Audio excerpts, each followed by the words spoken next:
Assalamualaikum warahmatullahi wabarakatuh. Saya Aulia Nuraini Firdaus dengan NIM 230750058. Dan saya Aika Aisyalda dengan NIM 23075050. Pada video kali ini saya dan Aika akan mempresentasikan tentang stoikiometri dan konsep mol. Untuk materi pertama adalah konsep mol. Kepada Aika dipersilakan. Baik, terima kasih kepada moderator. Em, yang pertama yakni ada konsep mol. Mol itu adalah suatu satuan dasar dalam kimia yang digunakan untuk mengukur jumlah partikel seperti atom, molekul, atau ion dalam sebuah zat. Satu mol dari suatu zat mengandung sekitar 6,022 partikel yang dikenal sebagai bilangan Avogadro. Konsep mol sangat penting dalam kimia karena memungkinkan kita untuk mengukur jumlah partikel dan perhitungan kimia. Dengan menggunakan mol, kita bisa mengukur dan membandingkan jumlah partikel dalam berbagai zat, serta mol juga memudahkan perhitungan kimia seperti stoikiometri dan perhitungan larutan. Mol dapat diterapkan pada berbagai jenis partikel termasuk atom, molekul, ion, dan partikel lainnya. Massa molar adalah massa 1 mol suatu zat diukur dalam gram atau mol. Massa molar dapat digunakan untuk mengkonversi antara massa, mol, dan jumlah partikel. Aplikasi mol ini dalam kimia digunakan dalam berbagai aplikasi kimia termasuk stoikiometri di mana kita bisa menggunakan mol untuk menghubungkan jumlah reaktan dan produk dalam reaksi kimia. Serta perhitungan larutan, di mana kita bisa menghitung konsentrasi suatu larutan berdasarkan jumlah mol dan volume suatu pelarut. Konsep mol dalam kimia ini juga memiliki kaitan dengan bidang tata boga, terutama dalam perencanaan atau perancangan resep dan pemahaman tentang komposisi bahan-bahan pangan. Beberapa kaitan konsep mol dalam tata boga, yakni pertama dalam pengukuran bahan. Dalam tata boga, penting untuk mengukur bahan-bahan dengan tepat.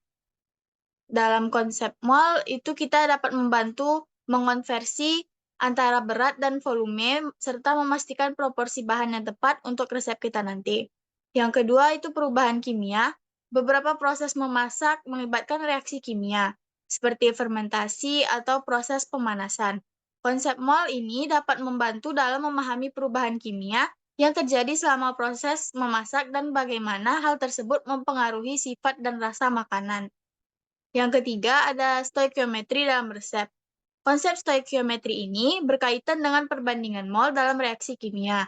Juga dapat diterapkan dalam tata boga itu untuk mengoptimalkan resep kita, misalkan dalam pembuatan kue ataupun roti. Lalu ada pemahaman tentang nutrisi.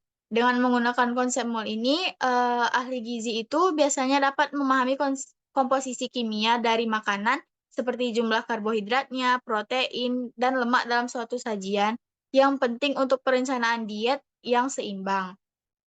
Dan yang terakhir itu ada konsentrasi dan larutan. Dalam pembuatan saus atau kaldu, itu dalam tata boga bisa menggunakan pemahaman tentang konsentrasi bahan yang dapat diukur dalam mol per liter dan penting untuk mencapai rasa yang diinginkan. Baiklah, sekian materi yang dapat saya sampaikan. Saya kembalikan kepada Aulia. Baik, terima kasih kepada Aika telah mempresentasikan materi tentang konsep mol. Selanjutnya materi stoikiometri yang akan disampaikan oleh saya sendiri. Stoikiometri berasal dari dua suku kata dalam bahasa Yunani, yaitu stoichion yang berarti unsur dan metro yang berarti pengukuran. Stoikiometri adalah suatu bahasan dalam kimia yang melibatkan keterkaitan reaktan dan produk dalam sebuah reaksi kimia untuk menentukan kuantitas dari setiap zat yang bereaksi. Jika terjadi suatu reaksi kimia, ingin mengetahui berapa jumlah zat hasil reaksinya, atau ingin melakukan reaksi kimia untuk menghasilkan produk dalam jumlah tertentu, maka harus mengatur berapa jumlah reaktan dalam reaksinya. Stoikiometri memainkan peran penting dalam menentukan jumlah bahan yang diperlukan dalam suatu reaksi kimia. Penerapan stoikiometri dalam bidang tata boga. Yang pertama dalam resep dan perencanaan makanan. Stoikiometri digunakan untuk menghitung jumlah bahan-bahan yang diperlukan dalam pembuatan resep makanan dalam jumlah tertentu. Ini melibatkan mengukur bahan-bahan dengan tepat sesuai dengan proporsian. Dalam memasak, seringkali perlu untuk mengonversi suatu berat, gram, ons, dan lain-lain, atau volume, yaitu milimeter, sendok makan, dan lain-lain, untuk memastikan proporsi yang tepat dari bahan-bahan yang digunakan. Yang ketiga, ada reaksi kimia dalam makanan. Beberapa proses memasak melibatkan reaksi seperti fermentasi dan pembuatan roti atau pembuatan keju. Stoikiometri membantu dalam memahami perubahan jumlah zat yang terlibat dalam reaksi ini. Yang terakhir, ada pemahaman nutrisi. Dalam menyusun menu seimbang, stoikiometri dapat digunakan untuk menghitung jumlah nutrisi tertentu, seperti protein, karbohidrat, lemak, dan lainnya yang terkandung dalam suatu hidangan. Dengan menerapkan prinsip stoikiometri, chef dapat memastikan bahwa makanan yang dihasilkan memiliki rasa, tekstur, dan nutrisi yang sesuai dengan kebutuhan dan preferensi konsumen.